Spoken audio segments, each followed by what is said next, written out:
moment. She's a moment. She's a moment. She's a moment. She's a moment. Got it. She's a moment. She's a moment. She's a moment. She's a moment. This is Differential Points Podcast.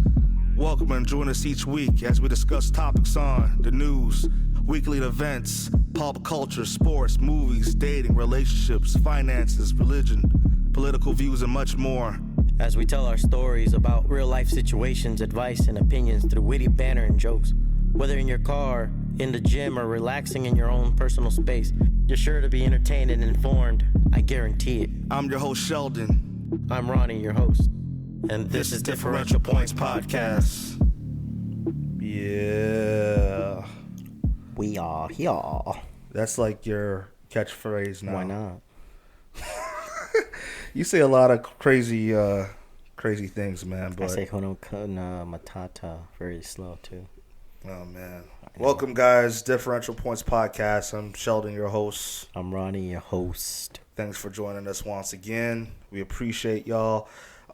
First episode was a success. As much as the frustrations we had, I think it was kind of frustrating from my point of view because of the audio thing, and I was like lacking in energy. So this time you guys are gonna hear like a more authentic version of myself. It was a built-up frustration because this guy was like audioly fighting the computer in the Matrix, and he was fighting and getting his ass kicked all over the place by Mr. Smith. So that's why the first audio was like kind of dull, and I was spiking for a fucking sip, and I was like, "Ew, we need a drink," and he's like, "Oh wait, I gotta make this sound better. I gotta hear myself from both sides," and it was a dilemma that lasted a little too long, and I loved it. I loved every second of it because it made that drink worth it.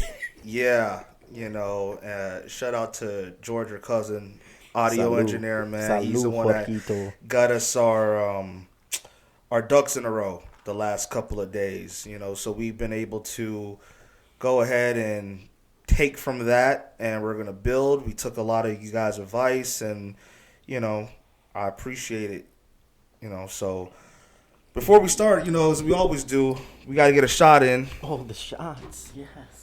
Because that's how we do it, man, just to get a little loose. Let me get my cuppy cup ready. Here you go. Salud. Salud. Oh, well, today's tequila. Last week was rum. I think we should change it up every week. Yeah. That's nice. That gets it going. Speaking of getting going, so what's up with you, bro? What's new with you, man? How's your week? How was this?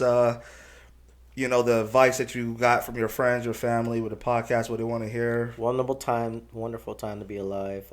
I got two different feedbacks. It was one that said it was really interesting, and they were interested to know how much we edited or cut out, and I told them little to none. And the examples I gave them was a phone interruption, and then there was another phone interruption. I think we kept one of the first phone interruptions in, and that was it. Just the transitions were all normal, and they were kind of surprised about how we segue back and forth and how we normally talk, and I was like, yeah, that's just how we always kick it. And then the other one was pretty good. It was funny. They loved you. They thought your energy was funny, and they were kind of critical on me about not saying enough on politics. I'm like, this isn't a politics podcast. This is partial to many things, but not going to impact on too many things all at once. So that's We don't linger too long on politics here. Just as the intro says, we're going to touch on everything: pop culture, politics, religion, dating, finances. Yeah. So we got so much to cover. It's just so hard to cover it in such a short period of time. Variety and instant speed is what we try to strive for here. Right, exactly. So, yeah, man, I got a lot of good feedback too. Like I said, my mom loves you, bro. Aww. You see her in person a lot. She's so cool, dude. I like her. She said that you sound really professional. Thank you. A lot of my close friends as well, they also said like you guys got a good vibe. So I think it's funny because, like I said, we've been friends for such a long time, and now that we're able to actually like go ahead and put our voices on a recording, people can genuinely hear like how authentic we are. Yeah, it's funny because we always sound this way, but I think hearing it on a mic, it's not that bad.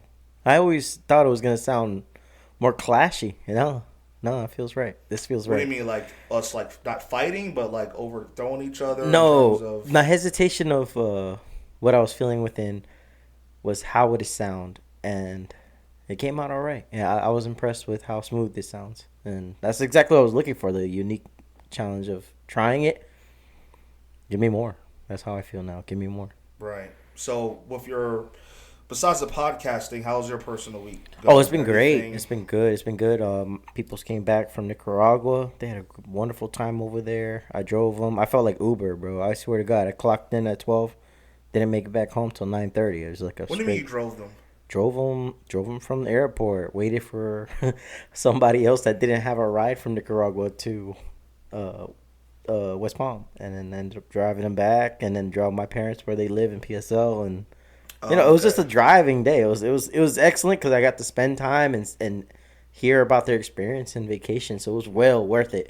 It's just a lot of driving, like when you dedicate a day for somebody to arrive from out of the country, it's a day. You're a real cab driver for the whole time, and I loved it. It was remarkable because they're my peoples. I love them, and I wouldn't do it so gladly for too many people, but for them, I'll easily. And you're doing it the kindness of your heart. You're Yeah. not like, oh, I need like $20 or $30. Yeah, dude. Like that's Yes. messed up. Precisely, man. bro. Blood, bro. Like my mom, that's my dad. I'm not gonna complain. I'm not complaining. It's the opposite of complaining. It was an elation to know that they arrived safe. I got them home. We were talking the whole time, just genuinely flexing their story about how great the trip was, and the house is terrific, and everything was tremendous. And I'm proud of them. I'm proud of them for what they achieved and what they went out to do, and they're actually doing it. So. To see the remarkable pictures of their home, it already feels like a home, even though it's not even built up as fully flushed. But I'm super excited for their future. Are you planning adventures. on going over and visiting? Absolutely. Like I'm not gonna bring in our private conversations, but we're gonna go. Me and you are gonna go. So that's gonna be a future adventure we already got planned on us. Right. So. But that was my most remarkable thing to take away from last week was just the time that I had to spend talking to my mom and talking to my stepdad and just having a lovely time. Yeah. That was the best thing. Bro, I've been on my travel bug for the last 2 years now. Year and a half, I would say. Because prior to me traveling as much as I did last year, I didn't travel for 5-6 years. COVID hit. Yeah. And it was just kind of like a depressing thing. Not just for me. I think for millions of people, billions of people around the world. And I felt like I was just so caught up with work and then my own responsibilities and obligations. Yeah. And I was going crazy. And I was like, man, you know what? I need to start traveling again. And I'm not even talking about domestic, internationally, So putting myself in a position of not knowing to barely learning any little Spanish and going to DR and then going to Colombia with you. And then now I have the opportunity to go with you again to, absolutely. Nicaragua. And, Costa Rica's on the list. And, I think my audio engineer, when I rap, I'm like a secret Latin because now I'm doing these reggaeton songs and stuff like that. I love it, man. You're doing fast fucking reggaeton rap. I don't know.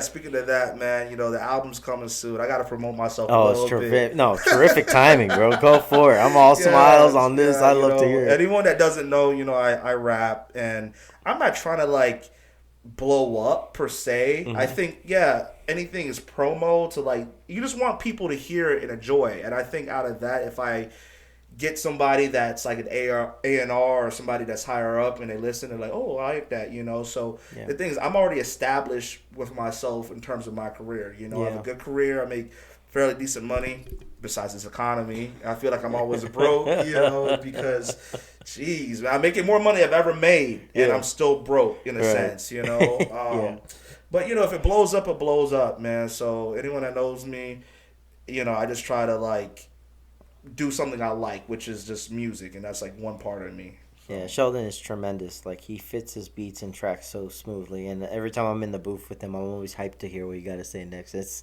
an exciting thing to hear my boy oh yeah, he's promoting his music. I'm like, yo, shit, Sheldon's good. So I'm glad I get to hear him function his music. Man, I appreciate that, bro. Dude. I got you on that interlude too. Coming up. Don't talk about it. I don't want to be known. That's my own. Yo, guys, I want to be unknown. This next album coming up, he's not rapping or anything, but I'm gonna drop the concept of the album soon, and it's just a really good time, man. And I appreciate you being on there because it's fun. You know, you just want to have a good time. I just want to give you something genuine and pretty much how I felt, twisted as hell in the club and going doing the thing. Exactly. This week, like, I just wanted to write down or just say something. You know, a long work week, and I feel like every time you're kind of late to work sometimes, people, those are like one of the worst possible situations to get delayed are. I'm in Publix. I'm like, I just got a sub. I put the sub in the order on the online already right? an hour ahead. You know, so I get the sub. Sometimes they mess up and don't even do it. I'm like, yo, I put this in like an hour ago. You guys are still not, you know, but I feel like a frustration, and I don't know, this is like a little pet peeve of mine. I'm sure there's other people that feel it. Is when you're like checking out and there's like somebody slow. Yeah. Like checking out in front of you. Yeah. You know, and you're like, man, I got to be in work in like 10, 15 minutes. Like, I should have given myself a little bit more time. Yeah. To like, you know, but you know, I'm black, man, so like that black person time kind of flows through my veins a little bit. I just like, you know, but that's another thing too. I thought about was funny. Like, I feel like Latinos, y'all like the same way, man. Because if y'all say, hey, the party's starting at 3:00. I show up at 3. I'm the one helping setting up the party at 3. You get what I'm saying? I'm like, yo, man, what is like the one time that I'm on time, I'm actually helping to set up a party. You know, and that's happened a few times. You're right on time. But we need you to do this, and this when you show up on time. We still got people coming 2 hours from now. Oh my goodness, man. Dude. But speaking of everything going on this past week, man, with the news, you know, as South Floridians, dude, it's been super hot. Super. I think they've broken records in like Nevada, got up to like 106, and like got into triple digits, man. California, you know, as much as they have the most beautiful weather ever. I don't know if you've been to Cali before. I've been to Cali a couple times. It's exciting. Where, like LA? More towards Sacramento, and then some more parts of Stockton. Shout out to my fam out there. You got fam out there? Yeah, Shit, that's something I didn't know, man. Yeah, it's awesome, cool, man. They're great. They're great. They're all great. They're all Nicaraguans, and they're fantastic, and amazing side of my family. They're blessed, and I'm just blessed to be a part of that, you know? Right. So I'm excited to go. Where do you feel like most Nicaraguans live? Like, because... Live in Nicaragua? Well, yeah, obviously. Besides Nicaragua, I'm talking about like in the States, you know. You know, like South Florida, like Miami, Little Havana. Like, they have like a huge population of Cubans there. For sure. And then, like, New York has Puerto Ricans. I think and Dominicans, in my opinion, I would say we make more waves in the West Coast. So there's probably more relatable Nicaraguans in the West Coast, but down south here, we just have a fucking like what it's called a cultural hot pot, and every indigenous people are here. They just come straight from there, and they import themselves here to America. They import themselves to Florida. But if you're not really directly importing yourselves, and you end up having a generation or two here, you end up settling down different countries or different states, and you end up going to Cali, or you end up going up north in New York areas, you know, like northeastern regions, but.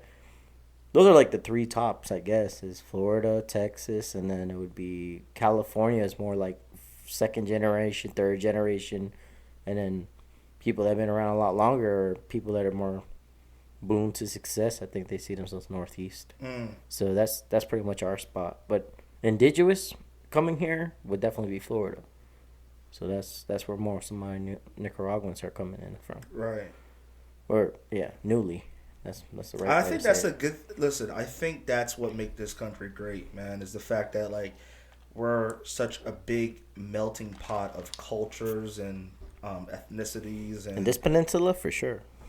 Well, yeah, Florida for sure, but I'm just talking about as a country as a whole. You know, we have so many people that come from all sides and walks of life, and you know, unfortunately, there's a lot of people that are very adamant about not letting other people, you know, like the immigration thing or whatever.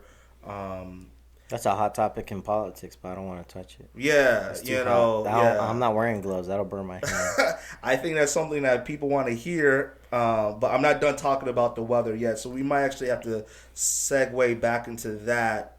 You know, speaking of the weather, earliest hurricane, Beryl, It's speaking of hot weather and everything, and being a melting pot is actually coming over Texas, going to the Midwest now. Yeah. So this thing's been like the earliest known hurricane like ever recorded. You know, in the West Conference of this, like it's not really known to be here. It's not really known to be at this time. We're talking about like late June. We never talk about this early June, you know, and for it to be popping off now, it's got a lot of wheels going because people don't have enough time to prepare for it anymore. Usually you have a certain allotted time to be prepared for it, buy your shit, stock up on stuff. When you get hit now, there's no real immediate emergency response. Usually you wait after the first one or a first hurricane to hit near, and then you start hearing emergency response. But to happen this soon, nobody's really ready for it. And that's the troublesome part. And the fact that the most underrated part of everything, it's building up closer to where we are on our circus side of where all the flows of currents, it's building up right here in our hemisphere, and it's not coming from Africa anymore. It's coming like halfway or closer than halfway. That's a shorter time notice than 2 weeks. Yeah. That's a full week, and that's it. It's going to touch you after a week. Mm-hmm. That's the implications of the danger zone, is not having enough heads up for it. And I think we should definitely be probably putting in a process of, if there was a developing storm that's brewing very slowly but heavily, we have to have a different indicator than the indicators that we have in place here in Florida. It wouldn't be safe to try to put like a 2 weeks out notice. Like people try to plan around it. No, these proceedings of emergencies are different. It's almost closer in between our hurricanes and what tornadoes are now. So we got to shorten that time length of half. We have to have a different emergency for half, and that's the underestimating part. Right. I want to say my condolences to the 4 people and anyone else has lost their lives. I feel terrible for Jamaica. Jamaica got it rough. Texas, I just read 4 people passed away because of the flooding and everything, and it's just unfortunate. Yeah, and of course, my Caribbean people as well, man. Like, I think they get it the worst. I was just texting my cousin last week, and I didn't hear from him for a couple of days, but he said he was good. And if anybody that doesn't know me, I'm from Barbados, so like we're like the furthest eastern island. So we're like one of the first islands that get touched by hurricanes. West usually. Coast wise, yes. And I think what makes us kind of lucky in the fact is that we're so far east that when the hurricanes develop, they're not that strong yet. Yeah. You know what I'm saying? Like when it gets into like that mid like part of the Caribbean, like typically closer, tropical or like just entering a first category, and you guys don't get the brunt of the second, third, or fourth category. Exactly. Yeah, we're getting like heavy rain and wind, but like we're not. I would say like if it became really bad, that thing would have to been strong off the rip. You know. So, thank God. You know, I've been telling you, bro. I think we talked about this on our not the first episode of podcast, but when we first started recording 2 years ago. We've been lucky. I think our luck's gonna run out eventually. We said that, and I said this 10 years ago. I said we're gonna keep being lucky until we find that bad strike. It hasn't happened yet, but it happens in waves of 20 and 15 years. We're waving down to the 20-year mark, so where our luck is towards the running out part, and that's why people think it's safe to move down here now, because we haven't had a terrible one that like everybody else has had. So I think it's only a matter of time now. It's like 18 years of that time span. I talked about it in 2004. I think that was the last big one we had. Was 2004, that's what I'm talking from. It's like 20-year time span from like that 20-year craziness of Charlie, and there's a couple other ones that were pretty dangerous around 2004, 2005, and I think that's coming back. It's going to come back 2025. I think the worst part about living here in Florida is, and especially down here in South Florida, we're like the longest state to get out of because we're such like a elongated state, and we're like all the way at the bottom. Like, I don't know if you've ever driven through Florida to get out. Yeah, it takes like 5-6 hours to get out. Absolutely. You know, it's not like we're like in the middle of the country where we could drive out any direction, and you know. Yeah. So like, if we had to evacuate, I think that would be a pretty dire situation with that, man. Yeah, but I hear you on that, bro. Anyway, sport wise, bro, have you been watching any soccer? Soccer, you know what's funny? All the teams I like, and I watched them early on, they all lost, and I'm feel hurting because I've been watching more Copa Americas, and I haven't really been watching the Euro Cup, and I feel kind of terrible saying that, but at the end of the day, I wanted Jamaica to do good, I wanted Mexico to do great, I wanted so many other countries to do great, and then Argentina just steamrolling over here, and it just kind of like took all the rooting for the underdog out of it. So, and Euro's been amazing. Euro Cups are fantastic. I was hoping and pulling for Portugal just because it was Cristiano Ronaldo's last season, and he's one of my favorite dudes to watch play. And I used to be a Messi supporter, but I kind of fell off of that. But I've always been a Cristiano Ronaldo supporter, and he's been given flack for playing in Saudi Arabia and stuff. But he's amazing. To me, his appeal to me is like what English people feel of David Beckham. Like he's tremendously an important person. He's iconic. He's done such legendary things throughout his career.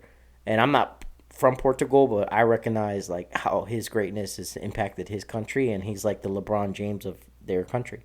Mm-hmm. So the interest of Cristiano Ronaldo, he's tremendous and terrific. And I'm not saying anything bad about Messi. It's just I approve of Messi, and there's nothing wrong with Messi, and I actually love him more for coming and playing in Miami. I just, how do I say this? The overall spectacle of seeing a god play on earth is watching Cristiano Ronaldo playing as a demigod here on these fields, on these actual fucking pastures. It's tremendous what he's done. His strikes is amazing. His finessing is beyond comparable, except for like Ronaldinho, but Ronaldinho's another.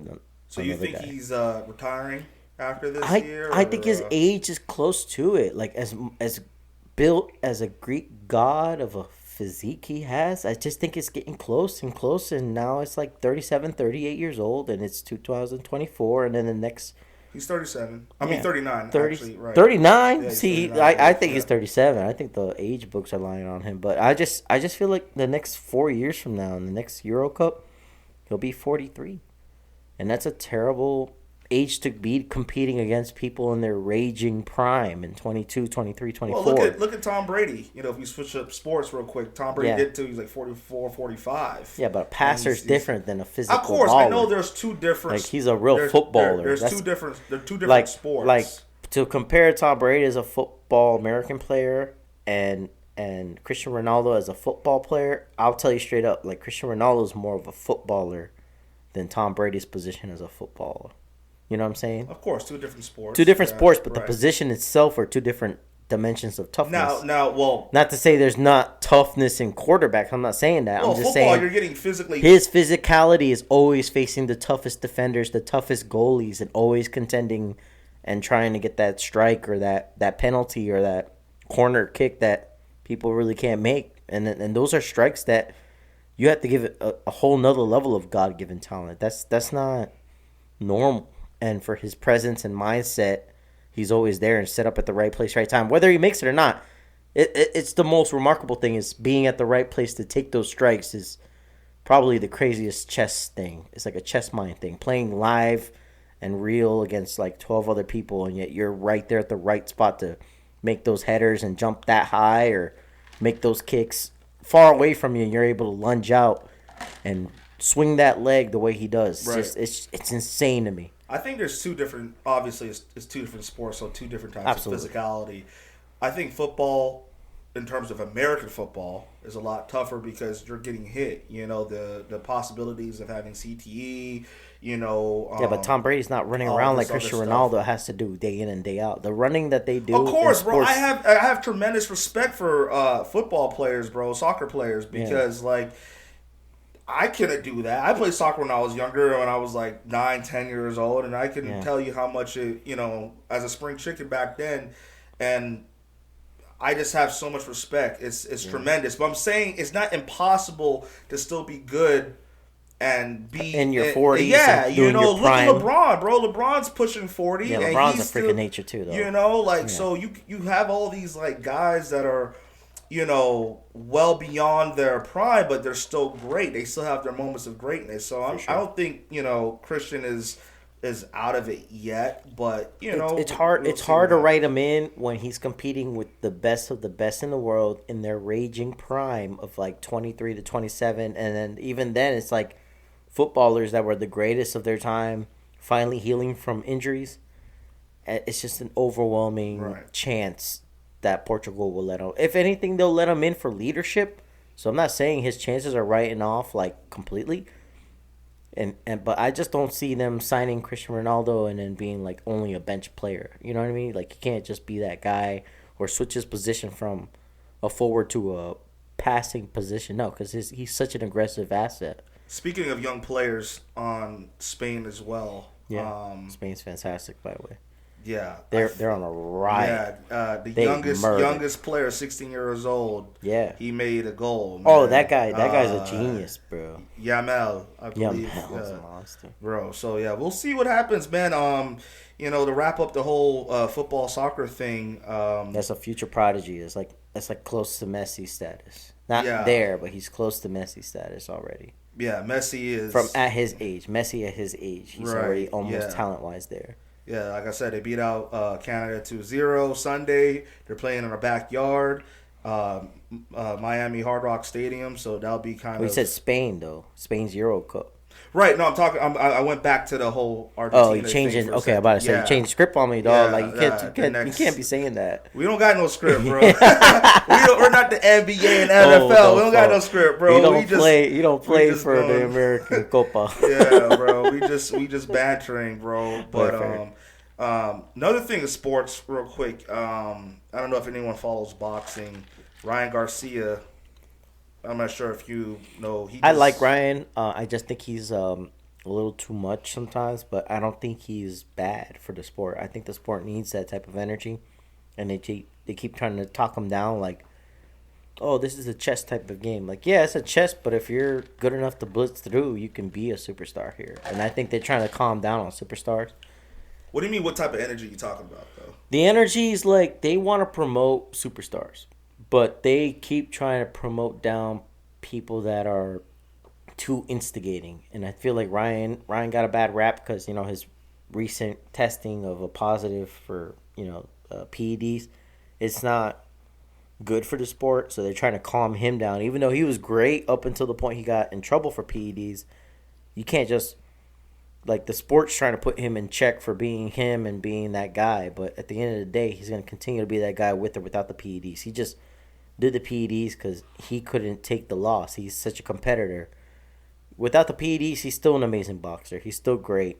His toughness is an issue as far as compared to the best of the best. But the weight class that he's in, his toughness is like way beyond par.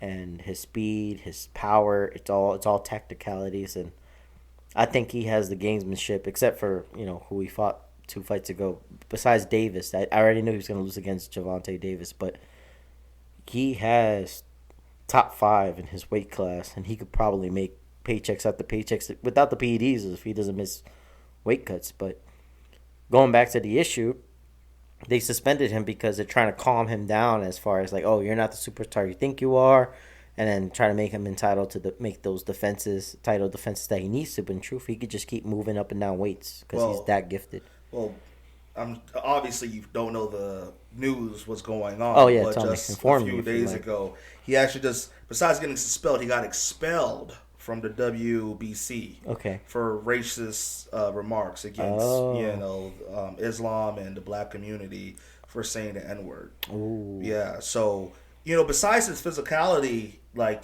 I think he's been going on this like tirade for the last few months, not just to like sell fights. That brings in people, but I think he's definitely had like this really weird like mental health crisis, even though he said that he himself was trying to sell fights and it wasn't an issue. This is going beyond, controlled posture. It's beyond because, posture. Boxing, they have like predominantly black, so for him to be using the N-word in a racial slur, and then he's going against Islam too, the WBC expelled him for that, man. Yeah, so I can see that being the bigger issue. Yeah. I think he just kind of he just went off the deep side the last couple of months, man. Yeah. I don't know what's going on with him.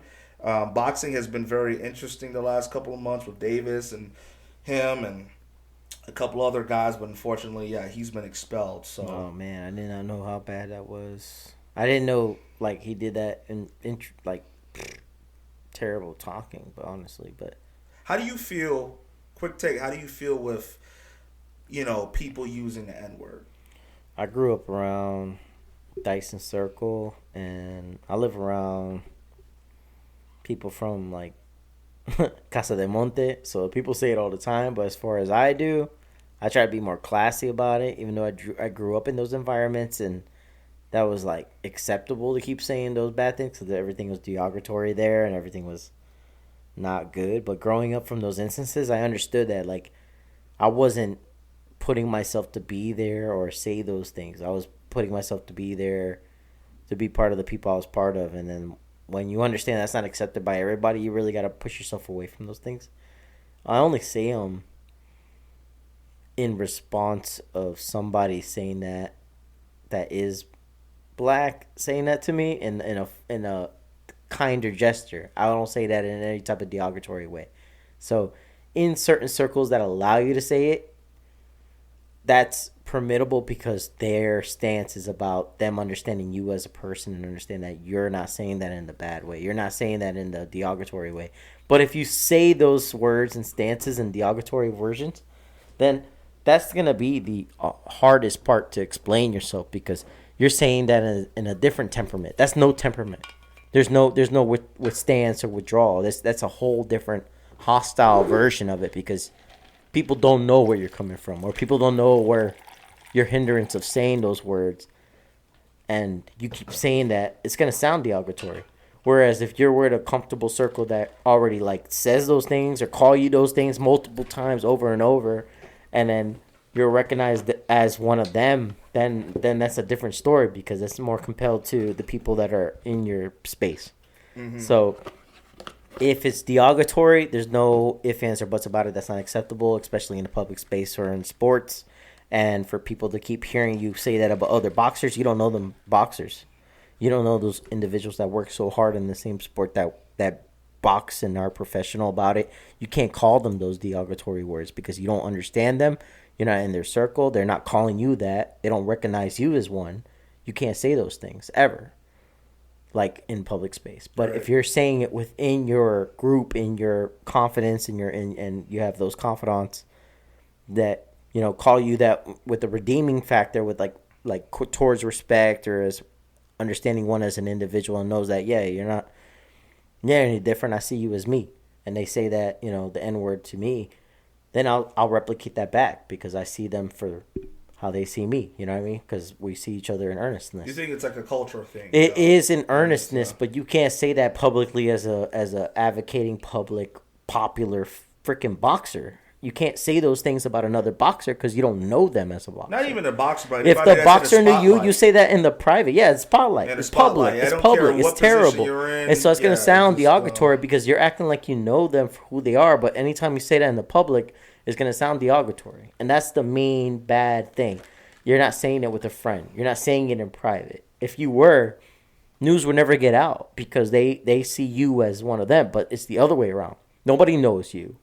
You keep talking about that boxer, but you're not even saying him by his name. You're saying him by as a pronoun that's derogatory, and people are going to mention that to the boxer. He wasn't necessarily calling one person the N-word. That's the problem. He was just using it in general. Yeah, that's a problem. An overall thing. Yeah, for sure. Funny enough, talking about culture and segueing from that, he actually said Lil Wayne gave him the N-word pass. No, it's not. That's not good enough. Maybe in Louisiana, but that bus pass don't go past Louisiana. Yeah, right. If Lil Wayne gave you that's not enough to go outside of. Lil Wayne gave him the pass, and what was it? What city was Lil Wayne born from? Lafayette, Louisiana. Okay, Baton Rouge, or I don't know. New Orleans. But once you get outside New Orleans, then that bus pass don't matter no more.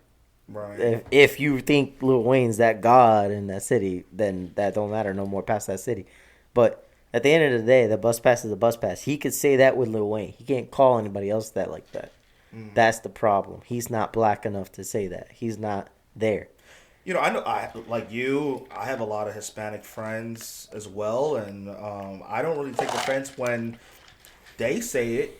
Because I feel like it's about your environment and, like as you said, what are your intentions behind it? You know what I'm saying? Like it shouldn't be something you're gonna go ahead and try to demean me with. It's just gonna be something like, oh man, I just grew up saying this, so it's kind of like more free for me to like just call you that. Yeah.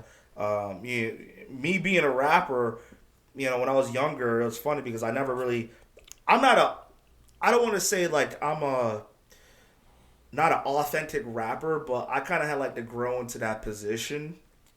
I don't know if you understand what I'm saying. Like some people, I can't relate. Some people come out like the womb with a certain talent. Okay. And some people, and that talent could be rapping and rhyming. I actually had to like formulate myself to like rapping. I wasn't like, oh yeah, I know what a 16 bar is and I know what metaphors are.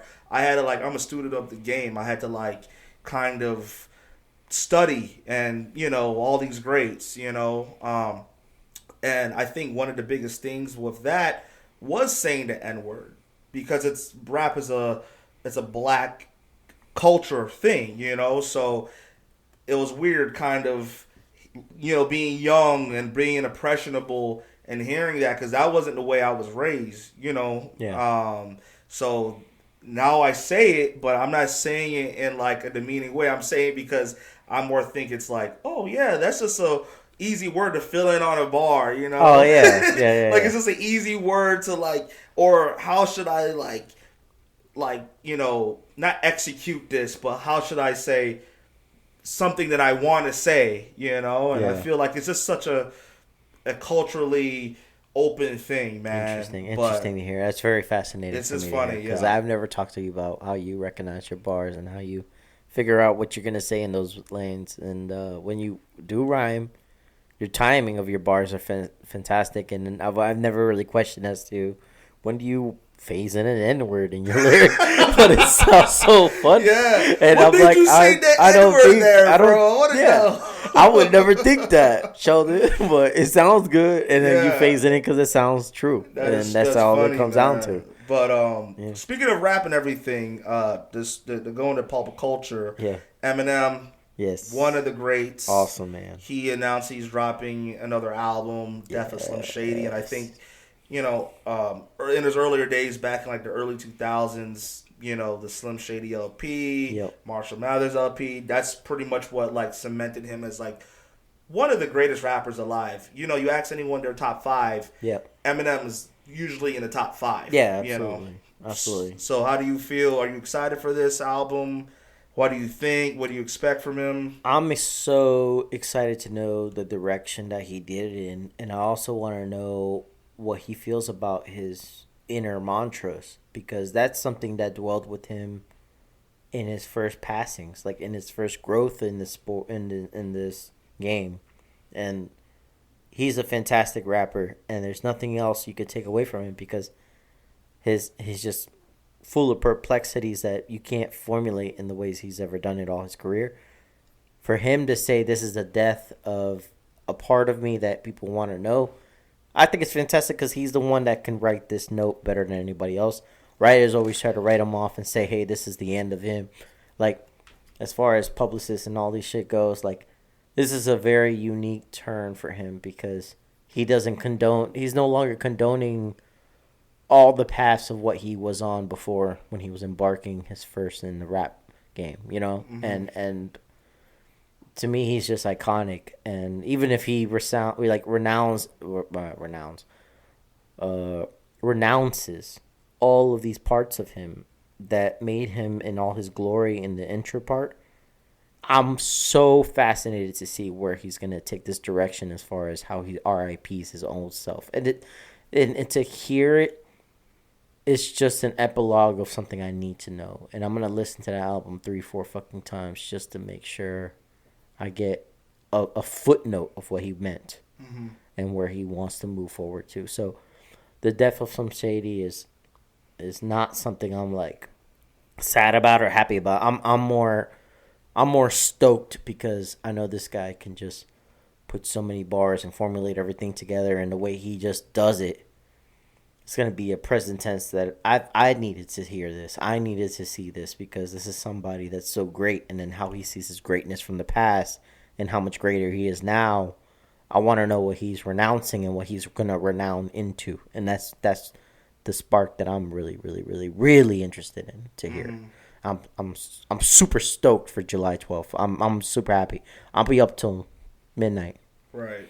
I'll be up till midnight. I think it's funny because he calls it a death of Slim Shady, but he dropped his first single called Houdini, and he wanted to pretty much bring back that flow of 20 years ago, you know, the Slim Shady. That he could still do it. Right, you know.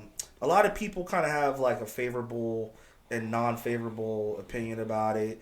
Eminem, to me, if he dies today, you know, he's going to be one of the greatest of all time, dead or alive, you know. So, like, he's cemented in his legacy, but I just think that a lot of people, from what I've heard, they wish that he went back to his old sound because after he kind of, like, went through rehab, he stopped taking the drugs, and he kind of just reformulated himself. He rebranded himself, and they were like, oh, man, Eminem's not as aggressive as he used to be. But, you know, the thing is, times are changing. People mature, you know? So, you know, as an artist, I mature too. I'm not going to be talking about the same things that I was talking about 5-10 years ago, and I hope not. No artist does that because that doesn't show growth. No, you know? Never does. So, And that's the reappreciation I think people have to understand.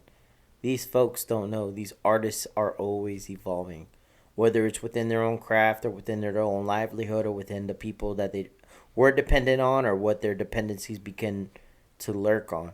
You'll see a change in pattern in all of art material, and they end up trying to note those things that they lived through and probably just try to vaguely push on. And then those are the artistic boundaries that they push, is what extent they're reaching then, what extent they were reaching before, what extent they were reaching beyond, what extent they're trying to grow to. Those are the challenges that they end up finding themselves in. And for them to appreciate their own work, it's the balance of finding the challenge in building their creation of art. And I feel like everybody keeps ridiculing like artists because they're not hitting the fundamental greatness that they first fell on, or their launch was the super epicest thing, and now they need to keep ×2 on that or ×4 on that. Like, you keep the appreciation of it's not there.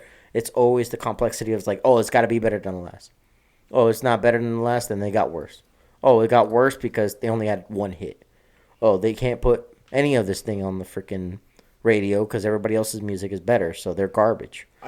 I hate the comparison standpoint of it. It's more of the challenge to the artists themselves that really matter. Yeah. And I think people kind of lack the gratitude towards their forte of really working their craftsmanship. I really feel strongly for the artists when people don't appreciate it or put them on the billboards and shit. So I think it's bigger than rap. I think as a person, as an individual, we're supposed to grow in general. I don't care if you're a rapper. I don't care if you do regular visual arts. I don't care if you weightlift or you have whatever the case might be. If you're an athlete, we're trying to be better than what we were yesterday and last week. You know, like when I wake up in the morning, I tell myself, hey, okay, I gotta be more productive than I was yesterday. I know every day's not the same. You know, sometimes you have hiccups or whatever, but for the most part, I think, hey, I gotta go ahead and be the best version of myself that I can possibly be. And I think that's one thing you wanted to talk about was like demons or whatever, like fighting our demons. Yeah. And that's one of the topics we're going to talk about today. Yeah, people like to accolade the artists' demons and what they fight through and what they try to build themselves from. And I think we as like regular people, we like to readdress things that challenges us or doesn't let us break through, or an invisible wall that's really in front of us because we just can't move forward past a certain point. I think we confuse these things in hardcoreness. I'm not going to talk about who really has demons or who really has skeletons in the closet. That's not what I'm really talking about. I'm talking about people that confuse their own misfunctions and their ability to move past a certain point, and we disguise those things as demons. And I've been finding that all over social media. I've been finding over like reposts of brilliant things compiled, and they put those videos and say, oh yeah, this is how I feel, or this is me. I'm not shunning everybody that says those things. I'm shunning more about the people that are really kind of not understanding their gravity, or because the gravity here is literally like people have to experience a certain bad thing to function out of in order to really be fed up with it. And the fed up part is the most important part of it. People aren't fed up enough with their bad situation to keep calling things demons, but they keep calling the reoccurrences as demons.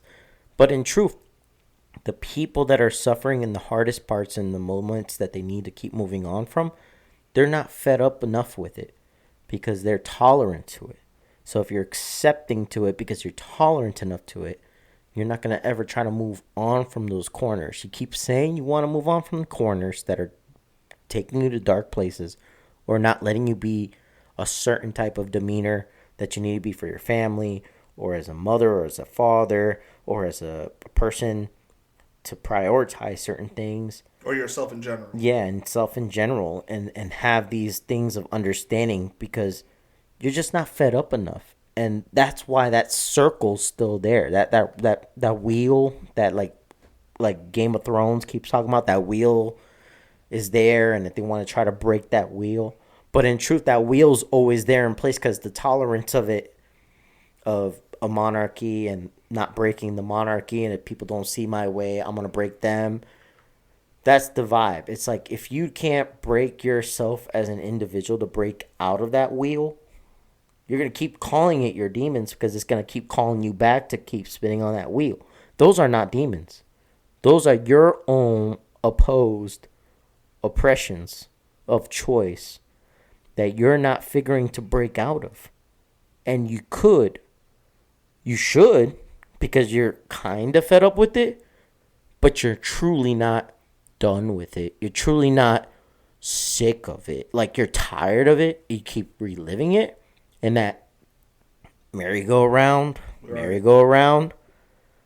you keep dipping into those bad things and bad habits, but you're not done with it because you're really not fed up with it. But if you really were fed up with it, and there's that gap in that hole where you can actually just plunge yourself through it, there's a level of hesitation people don't take to break out of that circle. There's an actual off-ramp that opens themselves when you're sick of it, but there's not enough device, or there's not enough security in that choice to break that circle. And they call those things demons that keep calling them back. But in truth, what those demons are lack of convictions. They're lack of progress. You think people are like embracing their demons in a sense? Like they're embracing it's to see a weakness as a demon is not a demon. When I say that, I'll say it again. To see your weakness as a demon is not a demon. That is what you're calling a demon, is just your lack of conviction to break out of your bad mold or bad habit that you really want to get out. But we keep calling those things demons because we can't break out of the circle. That's not a fucking demon. That's literally this self-imposed problem. Yeah. You had enough will to do it, you could push it. Right. But you keep calling it a demon, you're building that wall. You keep building that fear up. You keep building that strong, don't move on from this circle. That's not a demon, brother. That's literally you allowing that. No, it's not. It's not. Yeah. So it sounds like I'm talking crazy. It's not. We keep calling this shit demons. We're not. It's not. And again, I'm not talking about people's actual demons. I'm not talking about people's actual like bad and their skeletons in closets. I'm talking about actual shit we keep talking about as demons. So that's, again, something I want to remind the listeners here. I wanted to take the time. I appreciate you giving me that leeway. Just letting them know. It's not always demons. Sometimes it's just self-imposed problems. It's yourself. Yeah, you're just not giving yourself that ability to jump through a fucking hole. I have a buddy, man. You have to jump through that hole. Nobody else can do it for you. I have a buddy, and he's in his mid-20s, and we talk a lot. And he looks up to me like a big brother. I'm not trying to be cocky or trying to be like. That's so cute. I'm not trying to be arrogant or whatever. Big you know what I'm saying? Sheldon. You big brother Sheldon. Pick me up, Sheldon. Pick me up. Man. But for real though, like he actually, one of his biggest things is like him finding himself in this like repetitive cycle, this cycle of like not improving. He wants to have a certain job. I'm like, dude, you actually have the qualifications for it. Like he actually went and he did the qualifications for it. The thing is that he has to actually put himself in that position to go ahead and be recognized. He's not putting his applications in, so it's like, imagine you're like somebody going to school for 4 or 5 years, getting that degree, getting certified, getting qualified in everything in that department. But then like, you're too afraid to like take that leap of faith because you got to move out of state, or you got to like, be away from your family a little bit, you know? And I've been talking to him for years about it. I'm like, bro, like you cannot keep putting yourself in this situation, man. Like I did it. I went and I left the state. I left my family. Yeah, I was scared. I'm man enough to tell you I was scared. Yeah. But like I know that God had my back. Like he's like, in order to grow, you gotta have to put yourself like outside that box. You gotta put yourself outside that comfort zone, So a lot of people, they're not like, they don't want to grow. They have all the potential to grow, but they just don't want to like put the hard work in. I say nothing's gonna come out the sky. God himself is not gonna come out the sky. Jesus is not gonna come out the sky and put it in your hands. Not today. There's not tomorrow. tools. There's tools that the Lord gives you. You know what I'm saying? Like he gives you the tools. We just got to do the work. You just got to follow the blueprint. Yeah, we're going to fail. We're going to not succeed sometimes. We're going to hit dead ends and we're going to have those trials and tribulations or whatever. But if you truly believe in yourself and you truly believe in what you have as an idea to like go forward, like even this podcast, for instance, we were talking about this for the longest. And I remember having like, not like sleepless nights, but I had a lot of nights where I was like up thinking like, oh man, like is this actually gonna come true? Like, am I gonna do it? And I told myself, bro, the only thing that's holding you back is yourself. You keep questioning that. We are our own worst enemy, people. Like, listen, I remember these conversations. The sky is multiple. the limit, This podcast is just the beginning. This is just the iceberg of what I want to do, know. And I feel like everything that like comes to like fruition kind of is delayed for me, like if I accomplish something, I was thinking about it like months ago. You feel me? Like it's not, I think people just want like a quick way for success. That's not gonna happen. They just want to wake up and it's just, I want to be a millionaire. I want to be this. I want to be that. It's like, you got to put the work in. Yeah, there's multiple ways to work in success in your life. But the fact is, no matter what way you pick, it all has determined work inputted in that formula. There's no way around that. There's no function that you can get success from doing less. I've never heard of that in my life. You can get success from just sitting on that couch and drinking a beer a little more, or whatever favorite alcohol of yours. Just sit back. You can make more success. Just sit there with alcohol. You'll never hear that. Yeah. You'll never hear that. You always got to do more of something or more of a legit thing in order to actually make that work build into something. So there's no way you can build success with less. And I think people are trying to find something like that, but that's always a cash quick scheme or a get scam scheme. That people rely on those things to do less to get more. Way to get money or be But besides scams, I don't think there's a legit way to get better into something without more work. Exactly. A lot of whatever formula it is plus work equals success. There's different I had a conversation with my buddy. He's a big golfer, and Believe it or not, people, if you don't know me already, I play golf a lot. He plays putt-putt a lot. I haven't played golf. I actually played like 2 rounds of golf in the last like year. Believe it or not, like I kind of slowed down. But when I first started, like I was huge into it, and I was practicing like a lot. And people don't understand how difficult golf is. Yes, as boring as it is to the naked eye, it's not as fast paced as football or basketball. Yeah. What I like about golf is the fact that it's very like detail oriented. You have to be patient. It takes a lot of dedication. It's a game of inches. You know, they talk about football being a game of inches. Well, this is a game of like millimeters. Like if you hit the club face wrong, your ball's not going to go where it wants to go. You know, you're going to miss the ball, whatever. Yeah. But I had a conversation with one of my buddies, and I told him, I was like, man, why am I not getting better? Like, why am I not like happy when I'm playing around? You know, I'm shooting into like the high 90s, low 100s. I've been practicing enough. And he shoots in like the 80s, like low 80s, you know. You know, he's really good. But the thing is, he puts the time in. Shout out to David, by the way. David Healy, what's up, bro? I know you listening, man. Yeah, that's a golfer. Yeah, but that's what I'm saying, bro. It's the fact that like he's really good because he puts the time and effort in. Yep. He practices every day. Like me, like I'll practice maybe a handful of times a week, maybe, and it wasn't as good.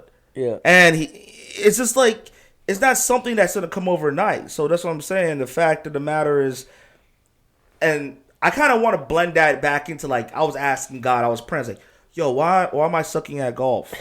Like I was praying like a day that I'll be playing like a good round, even though I wasn't playing a tournament. I wasn't getting any money out of it. I was just playing with me and 3 other buddies, you know. But the fact of the matter is, like, you wanted to prove it to yourself, you know. So the thing is, he's asking, how bad do you want it?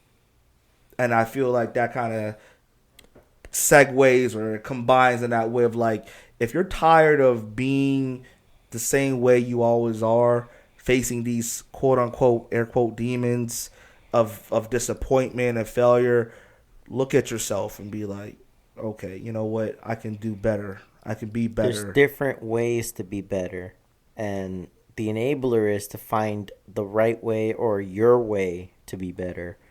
But the idea to say you can't be better because I have this hindrance, it's not always the case. It's literally your hindrance of not wanting it enough, which is one. That's exactly what your homeboy said. How bad do you want it?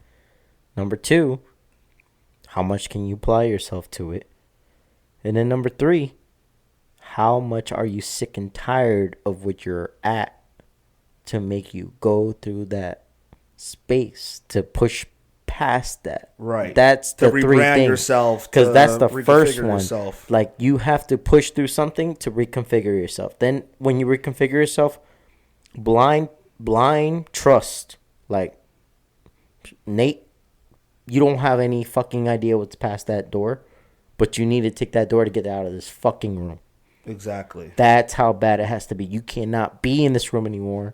Once you open that door, you can't get shook now. You can't be like, I don't know what's past that door.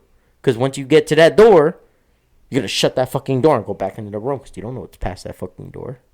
But if you're really tired of what's in that fucking room, you open that fucking door. Oh, I'm scared.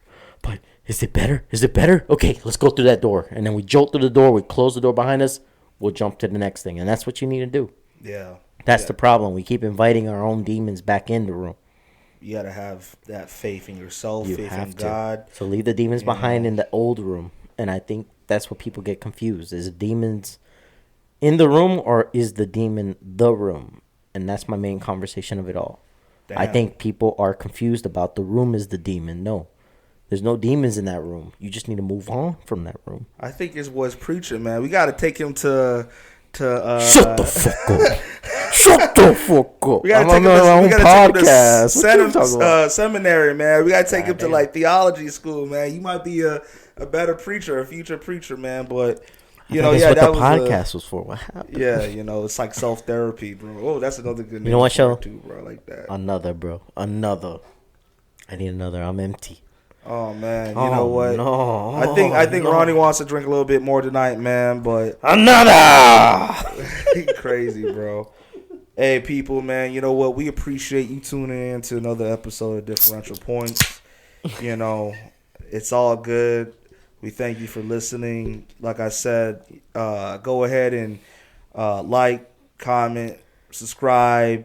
Please go ahead and rate our podcast if you're listening on Apple Music or Spotify. We greatly appreciate that. Thank you so much for coming in and listening. It's been a pleasure to talk to you all. And again, I'm just fascinated for all of this and for all of us, and at the same time being part of it all. And thank you for allowing me to be in your time of the day. Thank you so much for letting me and Nate in.